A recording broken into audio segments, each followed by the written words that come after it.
Hey guys, I'm Dave and welcome to the Trull Gallery. Today, we're going to start the build on our kitchen island.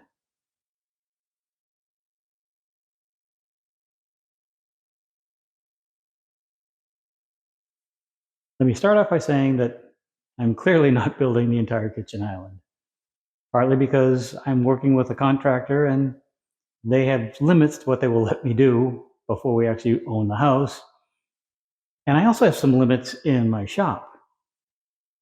The countertop that we're going to add to this is going to be walnut, but it's too large for the tools in my shop. And it's going to have a couple of legs, and I don't have a lathe anymore. So what I'm going to show you guys is how I build all the structure and how I'm going to attach this. And hopefully when we finish, it should be the last thing in the kitchen to be done. I broke down some 4/4 poplar into manageable sizes and then ripped them to rough width at just over 4 inches at the table saw. I switched over to some 3/4 inch Baltic birch ply and ripped those pieces down to 3 inches. 1 8-foot strip and 3 shorter pieces. I'll use these for some hidden supports later. The poplar got a pass-a-through through the planer to clean up the saw marks and bring them down to 4 inches. Under the category of things no one will ever see, I'm putting a bit of poplar on the end of one of the plywood strips. This will be the only edge that could be seen, well, if you crawl into the island. A bit of glue, some blue tape, and it went in a clamp with a caul to help distribute the pressure. I had ordered some legs, and when they arrived, I laid out both the mortise locations on the ends, and then transferred those marks to the faces. I only needed 3 legs for this design, but I still wanted to make sure I got them in the correct orientation before making any cuts. I have an old Delta mortising attachment and set that up on my drill press with a 1/2 inch bit. The fence and depth stop were set, and I started my first pass. I was taught to make a full cut at one end, then move to the far end of your mortise and make that cut.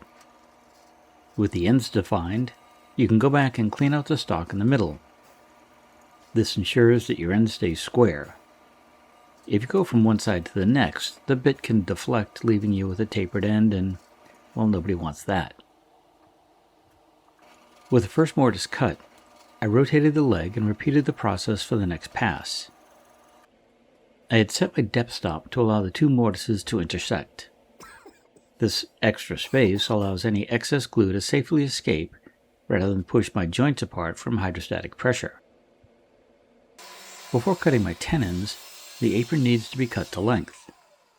I made sure to leave enough stock for the tenons. In this case, they were 1.75 inches long. At the table saw, I set my blade height, fence location, and miter gauge to make the shoulder cuts for the tenons. And yes, it's safe to use your fence and miter gauge for cuts like this, since there's no waste to get trapped between the blade and the fence. Each piece got 1 pass on each face. The long pieces got tenons on both ends, but the 2 short pieces only got 1 tenon. The long apron was a bit of a struggle, but once I added a stock support next to my saw, it was a bit easier. But just a bit. One more thing. I made these cuts with a square grind combination saw blade to leave me with nice clean corners. Not those pointy edges you get with a regular blade. To cut the tenon cheeks, I adjusted my fence and the blade height and swapped my miter gauge for my tenoning jig. After several test cuts, I got the fit just right before starting on my apron pieces. Again, 1 pass on each face is all it took. Since I got a lot of blade exposed, I set a stop for my jig. This allows a full cut, but stops me from going too far. And all the tenons were cleaned up like this. The final cuts for the tenons could have been made before the cheek cuts, since my fence wouldn't need to be reset, but this works too. The fence and miter gauge determined the inner shoulder, and the rest of the stock was just nibbled away. A dado set would have removed the stock faster, but I only had 6 tenons to clean up. If everything went to plan, the joints should slide together with just hand pressure. Before moving on, I took the legs and apron to the house for a dry fit. With the aprons in place, I can get my measurements for the supporting plywood strips. Back at the shop, I put an 1/8 inch roundover bit in my router table and used the bottom of all my stock, both the poplar aprons and the plywood support strips. I kept the top square since those will be against the island top. Back at the miter saw, I set a stop and cut 5 stretches to length. While these may not be totally necessary, they will help to minimize any bowing in the aprons after assembly. I determined the spacing for these stretchers and pre-drilled and countersunk the longer plywood strips. These will be fastened to the cabinetry, and the short stretchers will be fastened between these strips and the aprons. The shorter strip also got pre-drilled where it will connect to its longer brother. The short plywood stretches will connect to the apron with pocket hole screws, and I drilled them with my vintage Kreg K-2000. The long plywood strips also got pocket holes on one end, but I didn't drill the shorter piece yet as I want to fit that in place first. Once all the plywood was prepped, the 2 short pieces of apron stock also got a couple of pocket holes. With everything prepped and sanded, the shorter plywood pieces were screwed to the longer strips. They were held square to each other, and I used another square to verify that it was straight before drilling through the pilot holes into the strips. Each one was numbered to minimize any alignment issues later. My legs were just a hair too short, so I ordered some adjustable feet. They'll mostly be hidden, so I drilled a hole in the bottom of each leg that was wide enough to hide the feet I'd ordered. The legs were clamped together for support. A scrap of ply helped hold my drilling jig square to the legs, and a 7/8 inch Forstner bit drilled down about 1/4 inch. The spur marks from the lathe made a good center point for my setup. I came back with a brad point bit and drilled a clearance hole for the threaded inserts I'll be using. The tape lets me know that I've gone deep enough, not only for the insert, but for the shaft of the adjustable feet as well. I've got the inserts, but I'm still waiting on the feet, so we'll add those later. I planned on pre-finishing most parts, but then I realized it'd be easier if the plywood stretchers were all connected. They were set back in place and fastened with some number 8 by 1.5" screws. I decided not to use glue here just in case I needed to tweak them later. Once again, that square helps me to ensure that my pieces are going together correctly. After taping off any glue joints, it was time to start spraying. All of the pieces got a coat of primer, front and back. Once that dried, everything got a light sanding and 2 coats of cabinet paint. My paint store matched the color and sheen of our cabinets, so these pieces will blend right in. The legs got basically the same paint treatment, but I sprayed them vertically. The key is to get enough paint on them for good coverage, but not so much to cause drips. All in, the legs got 2 coats of primer and 3 coats of top coat, just to make sure those knots don't bleed through. The aprons and support strips were laid flat in the shop to dry, but the legs have cup hooks on the top and were hung from a cable I've got just below the rafters.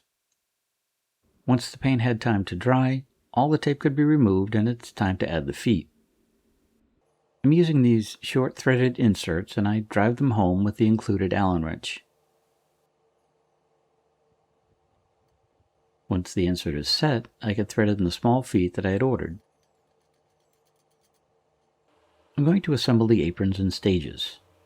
First, adding the short returns to their respective legs. A bit of glue in the tenon and I set it in place. A few alignment taps with my mallet, and the apron is clamped down. A damp cloth takes care of any glue squeeze out, and the other side was assembled the same way.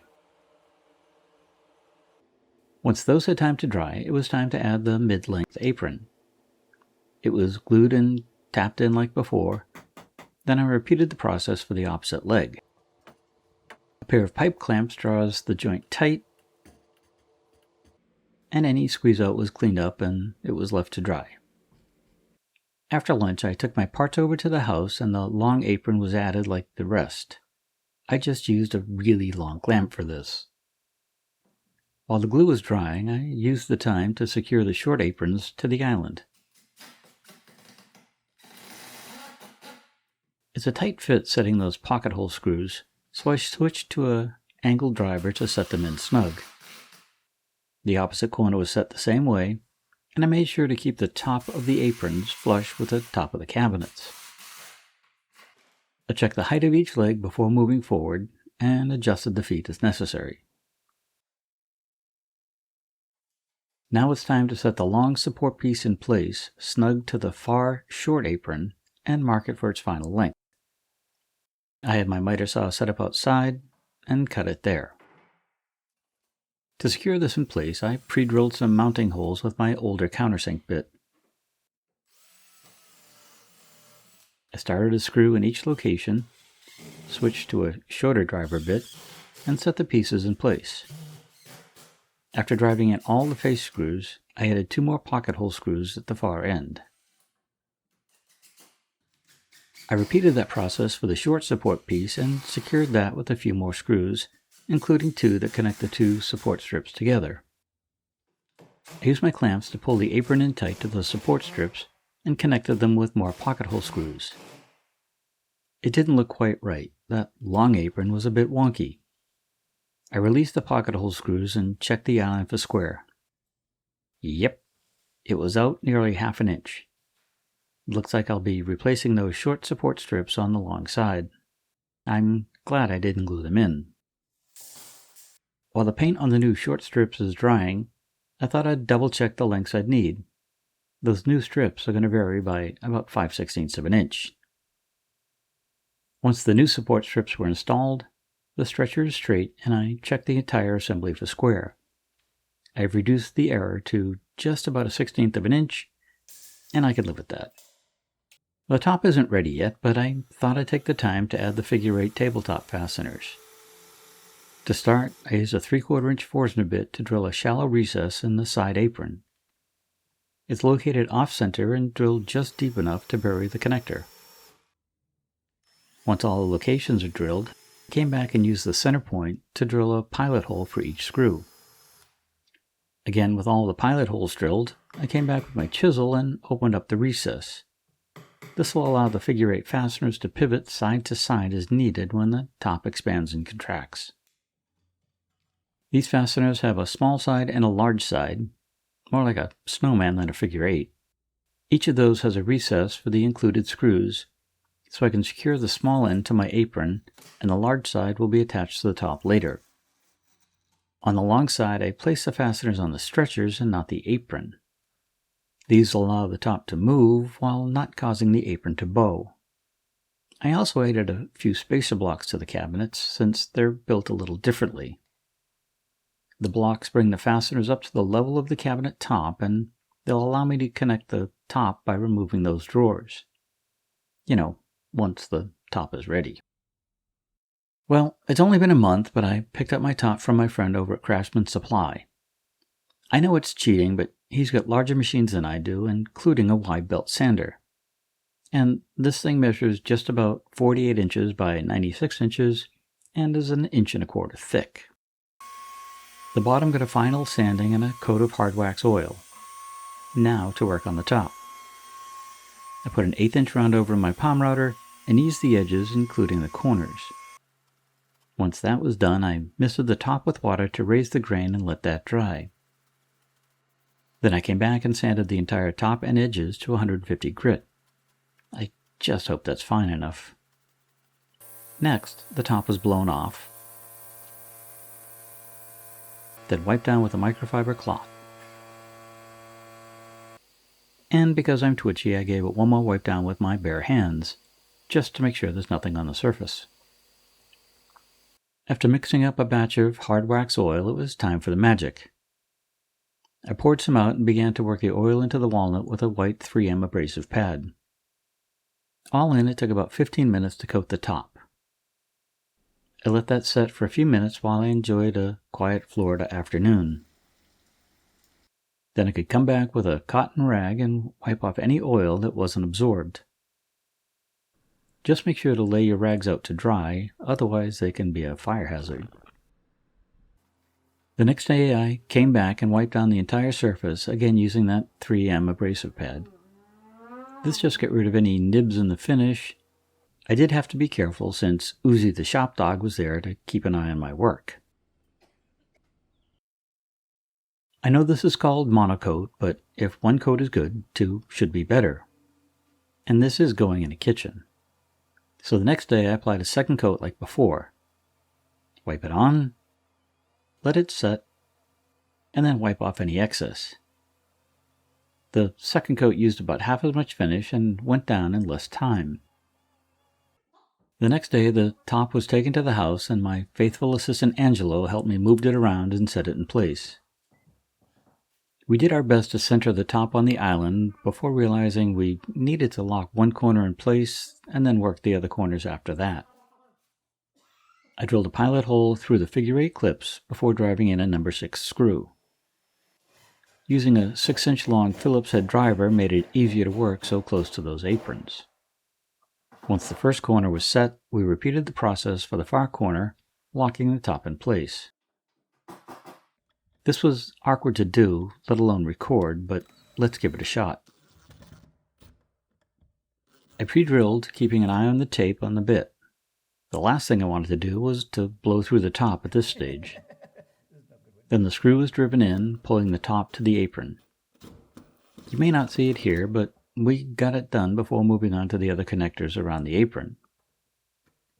To secure the 3 clips on the cabinet side, we pulled out each drawer and then drilled and added the screw like before. Just this time I got to wreck my back in the process. Except for that last screw. I just worked around the trash can pullout. And with the drawers reinstalled, this job is complete. Well, unless I decide to wax the top later.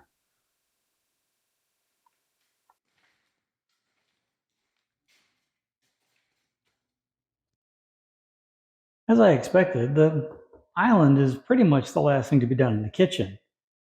And we still have some crown to add, but that's on the builder. And one of the nice things about this build is you don't always have to build everything yourself. I could have made this top, but it was easier to farm it out. And the same with the legs, if I had a lathe. I'd love to hear your thoughts on this video. Is there something I could have done different, easier, safer, smarter? Drop them in the comments below. As usual, I'll add some links to some of the tools and equipment I used in this build, and some of them have affiliate links. Should you need one of those items and buy it through those links, it does help keep this channel going. If you enjoyed this video, maybe give us a thumbs up and share it with friends. If you haven't already, it's time to hit that subscribe button and the little bell so you get notified each time I put out a new video. As usual, I don't have a clue what's up next. And even though we're getting close to closing on the house, that means moving the shop, I'm pretty sure all the shop upgrades are going to have to wait until I do some more work here in the house and some paying clients let me pay for all these updates. So until then, you guys have a great day, stay safe, and we'll see you soon. Bye.